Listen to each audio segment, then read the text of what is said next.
4 golden boot, 5 Ballon d'Or, সর্বোচ্চ 938 গোল। একের পর এক রেকর্ড, নামটা ক্রিস্টিয়ানো রোনালদো। পুরো ফুটবল বিশ্বজুড়েই তার ভক্তে ছড়াছড়ি। সেই ফুটবল মহাতারকার জীবন নিয়ে হংকংয়ে গড়ে উঠেছে CR7 লাইফ মিউজিয়াম। হংকংয়ের প্রাণকেন্দ্র কওলনের এক শপিং মলে তৈরি করা হয়েছে এই মিউজিয়াম। এদিন হয় এর উদ্বোধন। ক্লাব কিংবা জাতীয় দল, রোনালদোর প্রতিটা সাফল্য ফুটিয়ে তোলা হয়েছে এই মিউজিয়ামে। আছে তার প্রতিটা ক্লাবের জার্সিও। শুধু মাঠ নয়, পর্তুগিজ তারকার মাঠের বাইরের ও পারিবারিক জীবনের অনেক মুহূর্তের ছবি স্থান পেয়েছে এই জাদুঘরে। তার সেরা গোলের ভিডিও আলাদা আকর্ষণ ভক্তদের কাছে।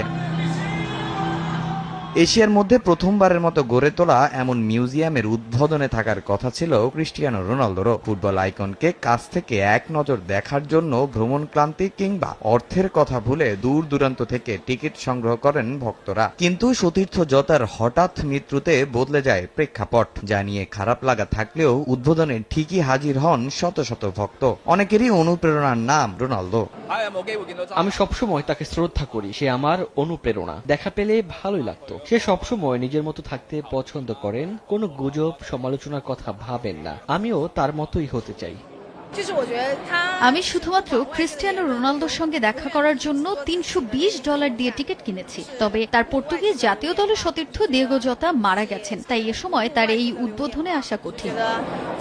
তবে মানসিক অবস্থা ভালো না থাকায় রোনালদো আসতে না পারলেও তার প্রতিনিধিরা এসেছেন এই মিউজিয়ামের উদ্বোধনে। জানান জাদুঘর নিয়ে তাদের প্রতিক্রিয়া।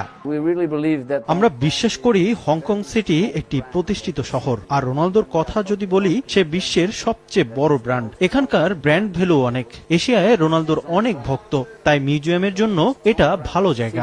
12,000 স্কোয়ার ফিট জুড়ে তৈরি করা হয়েছে এই জাদুঘর, যা সবার সঙ্গে মন জয় করেছে রোনালদোরও। খুব শিগগিরই হংকং এর ভক্তদের সঙ্গে